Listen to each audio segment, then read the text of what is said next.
Hi folks, Chris Voss here from the ChrisVossShow.com, the ChrisVossShow.com. Here in the blog post we want to share with you, of course, review the latest in social media and technology. These are two sister phones, both from Samsung Galaxy series, and let's take and do a comparison. Now, be sure to subscribe to the ChrisVossShow.com and all of our channels, our YouTube channels. We have all the major phone companies sending us phones now, so you definitely want to be sure to get in on all the latest stuff that we were taking and doing and all the coolest phones. So let's take a look at both these devices. Now we have the Samsung Galaxy S3 on the left. This is from AT&T.com. That's AT&T.com. Be sure to go to their website and check out all their cool phones. On the right hand side we have from Virgin Mobile. That's VirginMobileUSA.com. We have their Samsung Galaxy Reverb, and both companies are great companies. Be sure to check out both their websites, and thanks to both of them for providing the phones for our reviews. There's not much difference. We don't really get into the competition between the two, but the AT&T, basically you get a discounted phone up front. You end up paying a nominal bill. With the Virgin Mobile folks, you end up paying for the phone usually full price, and you end up with a month-to-month bill where you're not obligated by a 2-year contract. So a little bit different between those two. AT&T, of course, you'll have a 2-year contract if you get the discounted price. So it's really up to you in how you decide which service might be good, better for you. So let's take a look at both these phones. Now we're going to be doing some benchmark testing. We're going to show you how the cameras compare. We're going to show you how the front-facing cameras work comparatively, speed tests, all that sort of good stuff, and hotspot tests too. So, okay, so let's take a look at the comparative specs between the two devices. The S3 stands at a height of 5.38 inches, 2.78 in width, and 0.34 in thickness. Comparatively, the Samsung Reverb stands at 4.82 in height, 2.53 in width, and 0.45 in thickness. On the S3, the weight is 4.73 ounces. Comparatively, the Reverb is 4.5 ounces. On the battery capacity, you're looking at 2100 milliamps on the S3, up to 8 hours talk time, 8.3 days for standby time. The battery on the Galaxy Reverb is 8 hours of talk time. Standby is 9 days with a battery capacity of 1700 milliamps.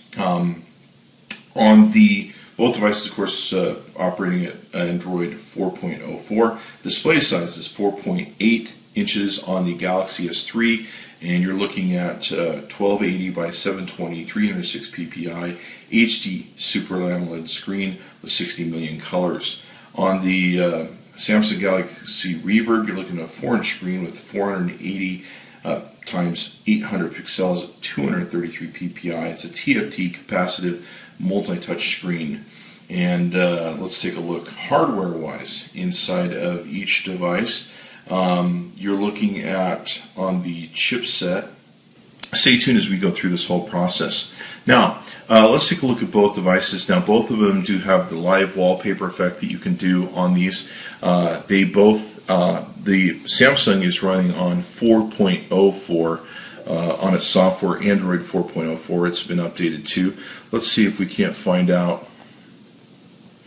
Let's see if we can't find out what the Samsung Galaxy Reverb has been put up to. Okay, this has been updated to version 4.04 also, so we have that. Now, you can see the live animation wallpaper. Both, of course, these devices, since they're on Android, they have the ability to add widgets, customizations, and all the things that people really enjoy about the Android product, as opposed to some other phones that are out there, let's say that. Now, both have the great menu that I've come to love on the Samsung, this quick settings menu where you can easily get in and do settings to the device and very quickly change your schematics, turn Wi-Fi on and off, Bluetooth, GPS, etc., etc. So pretty cool that way. Pretty simple, pretty similar in their formats. Really Some of it is size, and of course the hardware inside each device and all that good stuff. So we'll get into that. You can see across the top here on the Samsung Galaxy S3, we have the small speaker for making calls. We have some sensors. We have a front-facing camera right here. We have a home button, which is a pressable button, and we have a capacitive touchscreen, which pulls up and activates with menu and back button. Very similar here on the Galaxy Reverb. We have the front-facing camera, the speaker for calls. We have also capacitive touchscreen for the menu button, home button, and back button. Let's take a look at how both these devices look on the back and how they operate.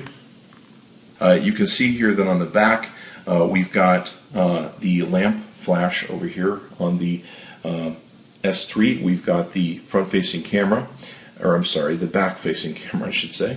We have the speaker, and of course the back removes so that you can add additional memory to the device. And you can also insert your SIM card.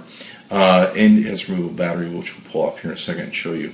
On the Virgin Mobile, you can see here we have the lamp, we have your camera, we have the small speaker, and pretty much that's it. Let's go ahead and pull off the back of each of these devices so that you can take and see them and how they work. Now with the back of the Samsung Galaxy Reverb, we have, of course, removable battery. You can see how big the speaker is. It's actually quite a good size for that thing. It's a 1700 milliamp battery. We'll set this down for a second while we show you the back of the S3 and how it looks in its device. In it, you can see that it's got a pretty good sized speaker. It's got a place for your micro SD card to go in, your SIM card to take and go in. And of course, you can remove the battery and all that good stuff there. It does have near-field communication on the Galaxy S3. Okay, so now here were the tests that we used. These are speed tests of both devices. Now, on the Samsung Galaxy S3, you're pretty much limited to 3G traffic as opposed to 4G, where with the S3 you can do 4G traffic. You can see here the results we got from the AT&T network comparatively to the 3G results we got from the Virgin Mobile network. Now, kind of apples to oranges here when it comes to showing 4G against 3G, but it's a comparison that you can take a look at. Okay, so here we're doing the Geekbench 2 scores, and basically this gives us scores. This is kind of the definitive, one of the definitive benchmarking apps that are out there. The Galaxy S3 came in at 1392 and 624 for the Reverb. You can see here that the integer was 972 against 553, floating point 226 against 712, the memory 1051 against 737, and stream 490 against 344. So let's go ahead and page down. You can see some of the breakdowns here. You can of course pause this video at any time if you really wish to see the individual scores. We'll just go through them here so you can kind of see the general overall updates and totals that were given. And of course the great thing is about a lot of these apps that we have, you can follow along at home and compare them to the device you may have so you can decide which of these devices you may want to purchase. Okay, so here with both devices we're doing display tests, and I can tell you that both come in with great colors, but the Samsung S3 definitely has a much more richer, it's a newer phone, but it has a much more richer greens, yellow, purples, and blues than the Reverb. Okay, so now here we can see the pass mark performance tests on both these devices. You can see how well they fared. The total for system came in at 2,099 on the S3, 1308 for the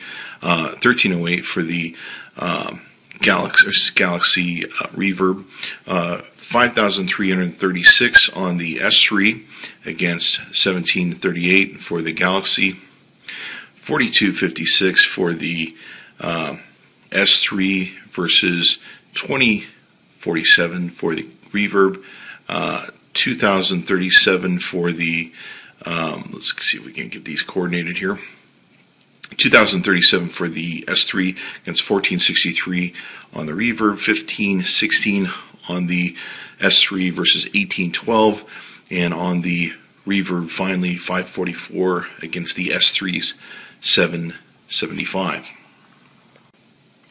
Okay, so here we can see the benchmarks using the this is the quadrant standard benchmark, and the device on this S3 came in at 4,998 against on the Samsung Reverb you're looking at 20, if I'm seeing that correctly, 2694. Sorry, the print's really small and hard to see around on camera. So you can see the comparative difference between a lot of other phones in the graph and their totals down here at the bottom. Okay, so now here we can see the test from the GL Benchmark 2.5.1. We're just going to be using these top tests that will show us, these top two actually. You can see on the top test we got 2352 frames at 21 frames per second against 4,368 frames times 39 frames per second. I'm not sure why the asterisk is there. That's a kind of an interesting thing. The GL Benchmark 1480 for the next standard was 13 frames per second against 1,110 frames at 9.8 frames per second. So here we have the GPS test on both these devices. On the S3 you can see here that we come in with an accuracy of 10 feet, which is what you want. That's nominal for mobile phones. It's picking up 20 satellites, 14 in use on average, and 13 satellites and 11 use on average on the Reverb. Okay, so now here what we're doing is we're doing the CF Bench Pro test, and what this is going to do is come out with several benchmarks for us. You can see here an incredible breakdown that they do of all the different individual things, testing, all that stuff. You can see here some more here. You can see some comparisons here. But these comparisons aren't the most accurate, but as you can see, one of the things we notice with a lot of these graphical comparisons that are uploaded is you never know what OS they're running. They could be running 4.0, 4.01, 4.02, 4.03, 4.04, etc., etc. So they're just kind of benchmarks you can take and use for your own interest. All right, so here you can see the Balama Test, and what the Balama Tests do, they do a lot of stuff, including the SunSpider. It tests HTML5 and Java. It comes in at 1647 on the S3 and 1253 on the Reverb, 577 in its meta scoring and 358 in its scoring on the Reverb. Okay, so now here we can see the scores. This is using the Kfs Benchmark.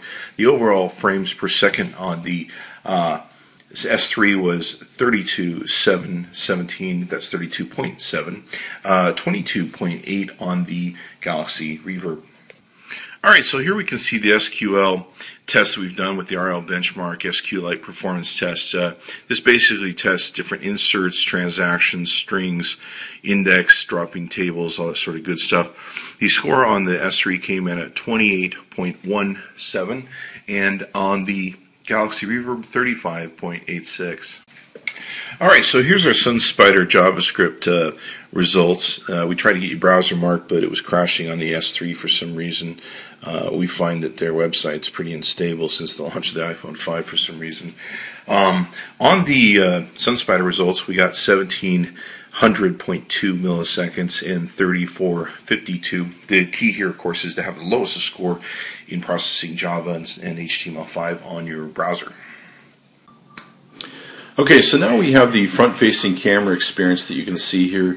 This is through the AT&T network for the 4G that you'll see this over. So you can kind of see the results we have here are very good. Okay, so now here you can see our experience over a localized Wi-Fi, and of course results may vary. We've got some sound cycling that we're experiencing, so you can see how that plays out on the Samsung Galaxy S3. We've been doing a number of recordings, so there's probably a little bit backed up in the two of them, but you can see I'm coming out really well on this end. We're just having a little problems with the receiving end, which may be coming from the iPad 3. So you can see it looks really well on what's being sent on this end. Okay, so now here you can see us in a Skype call, and what this is we're testing the forward-facing camera. You can see how it's coming out here on the front-facing camera that's being projected from the Reverb. So you can see here how well my picture is showing up in the front-facing camera. It's doing a really great job, especially since it's running over a local Wi-Fi, and it's a smaller camera. So looks like it's holding up pretty well. Okay, so now you can see here we're doing a video test where we're testing the front-facing camera across the Virgin Mobile system. So this is not on localized Wi-Fi, it's using their 3G network. It's coming out really well, especially on our iPad 3 that we're taking using. So it's coming out really, really well on the camera output that's taken doing. Okay, so let's take a look at using the camera on the Galaxy S3. Now, the Galaxy S3 takes great pictures. You can see here that we have a camera switch on the right-hand side where you can switch between taking photos and taking videos. We have the ability to, of course, have a shutter button here, and down here we have our portfolio of photos. Up here you can choose between different modes of focus, macro, face detection. You can focus between using your flash on and off. You've got, of course, single shot burst mode, HDR, smile shot, beauty, panorama, all sorts of different things you can do there. You can, of course, pull the camera back to you, and then you have different settings. You'll find most of these settings in the Android system, of different settings you can do, adjustments you can do in the resolution of the cameras, anti-shake, auto contrast, all this sort of good stuff, image quality. You have full ability to change the features as you like them and prefer them. So let's go ahead and click out of those. I'm just clicking over here because I'm bored. So let's take a look at the photos that we get, and we'll get an idea as to how well they come out. There's a long pause for some reason, though, when you first go into your photos. After that, the pause disappears, but it's kind of interesting. This is a low light shot that we took using a very darkened area, and of course the flash, you can see here the colors came out really well, and so did the details. It almost looks like we shot it in the light when it was completely dark, so it shoots very well that way. Let's go ahead and flip over. Here's video of the same scene that you can see, and as you can see here, the video with the light came out really well. Lit up the object in the dark, and so taking video at night is really good on the Galaxy S3. Let's see if we can't find some more of what we want to take and get to. Here's video of a floor video that I take and use. Now you can see here the colors are almost an accurate portrayal of my floor, very close. It takes great video. We usually use this as a color test to take and see how high the yellows, the blues, and greens. You can see here this is a photo of my floor, and this is more a darker color, which is more representation of what the camera or what my floor looks like. So it does take really good, accurate pictures, and the colors aren't too messed with. Of course, you can adjust them, customize them, and everything you want. We love the camera on the Samsung Galaxy S3. It's a great camera. Okay, so let's take a look at the camera that we have on the Galaxy Reverb. Now, as you can see here, it's got a good little camera. Let's go back to the camera itself before we really get into the pictures. Now, what we have is of course, the standard operating stuff that you'd see on your Android. You have a switch, of course, between your taking pictures and video. You've got a camera shutter button up here. You've got, in this case, you've got a button, of course, to activate that. You've got your gallery down here. You've got your switch between front-facing camera, your switch to turn on and off your flash, your switch to this button will take and let you switch between how long your videos are for normal recording modes or for limit for MMS, so you can make nice short messages and send to people. There's also effects that are on here, and what's really nice about some of the effects, there's not a lot, looks like. What's nice about some of the effects is they will give you the effect in real time so that you can see what your shot's going to look like before you shoot it. The settings, you can see here, of course, with most Androids, there's a whole mess of different settings you can set: self-recording, flash, recording mode, exposures, timers, effects, resolutions, white balance, guidelines, off, video quality, etc., etc. Whole mess of different settings you can take and do there.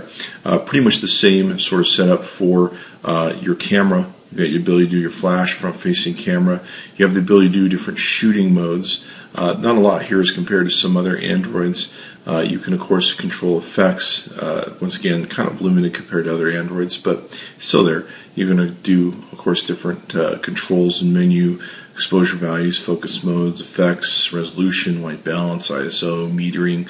A lot of this customization. A lot of people like this about the Android product is being able to customize the camera, so that really helps. Let's take a look at some of the photos that we got out of the device. With the video camera, we had trouble getting in really close shots. We seemed to do better when we pulled out. You can see here we're struggling to get some in focus there on a close shot, but once we pull out, we seem to do fairly well, and it comes into focus. Colors are okay. It's a 5 megapixel camera. Here you can see it takes pretty good shots with the thing, and of course you can customize this if you want. We're just using the basic settings on the phone itself and all that good stuff. Here is a video. Now this is taken in complete darkness that we're shooting this, and you can see how well it picks up the colors in the images we put forth. And you can see it's got a pretty good lamp on it where it lights up a pretty good area. Colors aren't as sharp and popping as we like to, but once again, you're looking at a 5 megapixel camera. We wish the colors would pop and be a little more richer, but there you are. But the lamp works really good, especially for the size of this device and price range that it's in. A lot of ones that you find really struggle to perform well in that mode. Let's see if we can't find the one thing that we're looking for, which is going to be the picture that we're taking and doing. Let's go into the picture. The picture here is going to be, of course, this is also taken in complete utter darkness, and the flash is being activated. You can see here that we're getting some better color with the picture taking abilities. A little bit of blowout from the flash lamp, but still it picks up very well. Does a great dark shot, if you will. Okay, so with both devices, we really enjoyed them. We really like the Samsung brand and the Android products that they provide, especially into the Galaxy series. We're big fans of most phones that work really well. And so you can find the AT&T Galaxy S3 at AT&T.com. That's AT&T.com. For the Galaxy Reverb, you can go to virginmobileusa.com. That's virginmobileusa.com. Be sure to check both companies out. Tell them Chris Voss sent you. Chris Voss tested, Chris Voss approved.